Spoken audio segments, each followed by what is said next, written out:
Nakakabilib nga itong bago namin na diskubre dahil sa halagang 10 pesos lang, matitikman mo na ang kanilang pangmalakasan na taco na meron na itong puso ng saging na may kasamang beef, meron din itong shredded cabbage, nilagyan pa ito ng grated cheese at meron din itong hot sauce and sweet sauce on top. Kaya nga sa paghahanap namin ng hindi masyadong napapansin na pagkain pero masarap, kakaibang pagkain pero mura, ay may natagpuan nga kaming street food vendor dito sa bayan ng Tumuwini na nagbebenta ng napakamurang sikat na Mexican food na may Pinoy style. At dahil hindi pa masyadong napapansin ng kanyang taco, nakakaubos lang siya ngayon ng 70 to 150 pieces sa isang araw lang. Kaya naman kung i-share nyo ang video na ito, malaking tulong na rin kay Kuya na makilala ang kanyang pinagkakakitaan. At ito nga, napakasipag ni Kuya dahil mula 10 ng umaga hanggang 6 ng hapon nandito siya sa palengke para magbenta ng kanyang taco na napakamura lang. At matatagpuan lang siya dito sa kalagitnaan ng Barangay San Pedro, Tumuwini Public Market. At ano pa hinihintay natin?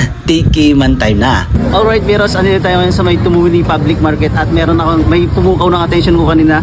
Itong 10 pesos na taco, meron na itong puso ng saging, tapos meron din silang nilagay na beef, tapos nilagyan pa ito ng repolyo, tapos meron pang cheese on top, tapos nilagyan din ng spicy sauce. And 10 pesos lang to. Tignan mo yung nilagay nila, yung taco niya, sobrang crispy. Bukan natin to.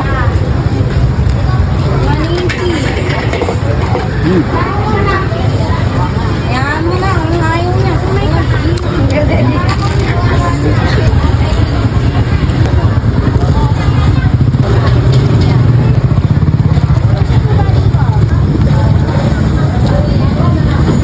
Yung taco chips niya, sobrang crunchy.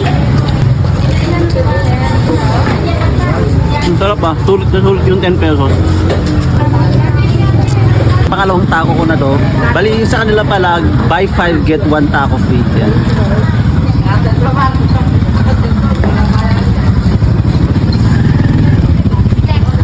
Nabitin ako kanina sa isa 10 pesos lang naman.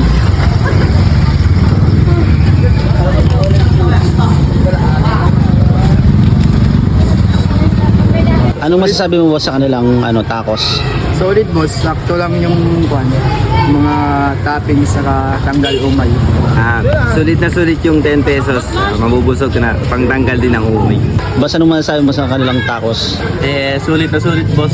Pwedeng pampulutan. So ano pang hinintay nyo, pero subukan nyo na ang tacos dito sa Tumuwini Public Market. Suportahan natin itong ganitong mga small business. Worth it naman siyang suportahan kasi sulit na sulit yung 10 pesos nyo. Huwag lang kayong masyadong mag-expect na marami ang beef kasi 10 pesos lang yung binili nyo pero panalo sa lasa. Yun lang, Beros. Maraming salamat sa inyong panonood hanggang sa dulo. Hanggang sa susunod na food destination natin. Kung may maisasuggest kayong mga pagkain tulad ng ganito, i-comment nyo dyan sa comment section para puntahan na natin yan. Yun lang, Beros. Magbalo.